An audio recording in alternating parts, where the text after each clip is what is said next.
C'est l'heure de travailler, mon pote. C'est pas seulement pour aujourd'hui, c'est pour l'avenir. Fais le boulot maintenant. Il est temps de rester concentré. Et tu le sais. Ne te laisse pas distraire par ce qui se passe à l'extérieur. Dieu travaille en coulisses, dans ce domaine que tu ne peux pas voir. Les choses ont changé dès que tu as reçu ce en quoi tu croyais réellement. Les bonnes opportunités, les bonnes rencontres, la guérison, l'abondance. Tout commence à s'aligner en ta faveur. On parle de l'injustice, de la difficulté, du fait que personne ne comprend. Devine quoi? Tout ça c'est vrai. Ce n'est pas équitable. La plupart des gens ne comprennent pas, et ils ne comprendront jamais. Alors pourquoi en parler? Profite de cette occasion pour reconnaître que le chaos dans ta vie te façonne et t'améliore, parce que tu choisis de persévérer quand tout le monde abandonne. Qu'est-ce qu'un homme? La personnalité d'une personne, ses façons d'agir, ses pensées, ses actes, tout ça dépend de son cœur. Car qu'est-ce qu'un homme? Un homme, c'est son cœur. Un cœur menteur et trompeur signifie un homme menteur et trompeur. Un cœur mort signifie un homme mort. Peu importe la célébrité, la richesse ou la renommée, s'il n'a pas un grand cœur, il ne peut pas être grand. Et si le cœur est grand, l'homme reste grand en toutes circonstances, qu'il soit riche ou pauvre, grand ou petit. C'est le cœur qui fait la grandeur.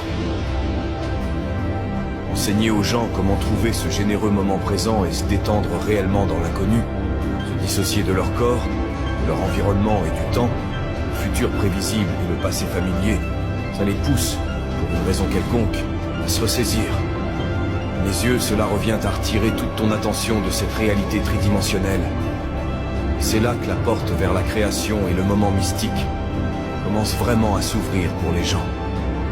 C'est facile d'utiliser ton enfance comme une béquille au lieu de la voir comme un outil. Beaucoup de divorces se produisent. Les gens disent que leur famille est dysfonctionnelle, utilisant ça comme une excuse. Mais ce n'est pas une excuse valable, parce que la famille de tout le monde est d'une manière ou d'une autre dysfonctionnelle. Élimine chaque béquille, débarrasse-toi de toutes celles-ci, et dis-toi que c'est à toi de jouer. Que vas-tu faire maintenant que tu as lâché tous ces fardeaux? Blâmer les autres est juste un moyen facile de s'en sortir. Dieu dépose des rêves dans ton cœur que tu ne peux pas accomplir seul. Tu n'as peut-être pas l'expérience, l'argent ou les connexions, mais Dieu les a. Tu es à une étape près de voir tes rêves se réaliser. On n'a pas le contrôle. Beaucoup d'entre nous n'ont pas le contrôle. Certains choisissent de rester à terre, mais ce sont ceux qui se relèvent constamment aussi vite qu'ils le peuvent, qui grandissent et qui réussissent dans la vie. Qui contrôle ta vie? Qui prend les décisions dans ta vie chaque jour? Qu'est-ce qui tire les ficelles dans ta vie? Avant de dire toi-même, pense à ça chaque jour quand tu te réveilles. As-tu pris les décisions que tu devais prendre pour progresser? T'en as besoin, sérieusement. Bien sûr, ça va devenir difficile. Bien sûr, plein de choses peuvent perturber ta concentration. Mais tu dois tenir bon, mon ami. C'est un autre niveau aujourd'hui. Si tu peux le voir dans ton cœur et que tu as le courage de le dire, ça arrivera. Souvent, les gens croient en certaines choses, mais les gardent pour eux. Si tu commences à parler de ce sujet, tu crées cette loi de l'attraction. Et ça deviendra réalité parce que tes rêves doivent être plus grands que toutes tes peurs et toutes les conséquences. Ce qui fait que les gens échouent, c'est qu'ils rêvent trop petit. Ton problème dans la vie n'est pas de viser trop haut. C'est si tu vises trop bas et que tu échoues.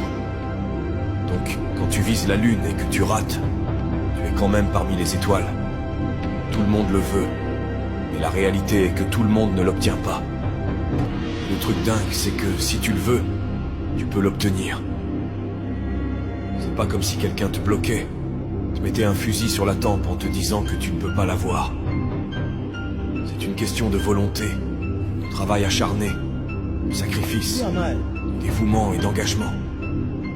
Et je ne parle pas de l'engagement qui dit « Oui, je serai là ». Je parle de l'engagement disant « Je vais rester fidèle à ce que j'ai dit que je ferais. Quoi qu'il en coûte, je réussirai. » Poursuivre le succès, devenir quelqu'un d'incroyable, établir la norme pour les autres, montrer au reste du monde ce qui est possible. C'est un chemin très difficile. Tu auras des gens mauvais, des circonstances inattendues qui surgiront. Toutes ces choses auxquelles tu n'avais jamais pensé viendront te gifler en pleine face encore. Et encore. Ça fait partie du jeu. À la fin de la journée, dans la vie, il n'y a que deux choses qui comptent. Ce n'est pas la plus grosse voiture, la plus grande maison, le compte en banque. C'est qui nous devenons dans la vie. C'est ce que nous donnons à la vie. S'il te plaît, ne sois pas de ces personnes qui deviennent des succès publics, des échecs privés dans ce monde. La réussite est difficile. Dieu a une vie incroyable pour toi. Tout ce que tu as à faire, c'est de lui demander, être prêt à travailler. Et cette partie du travail est dure. La réussite est difficile, mais laisse-moi te poser une question. N'est-ce pas aussi difficile de ne pas réussir? Alors maintenant, quel est le difficile?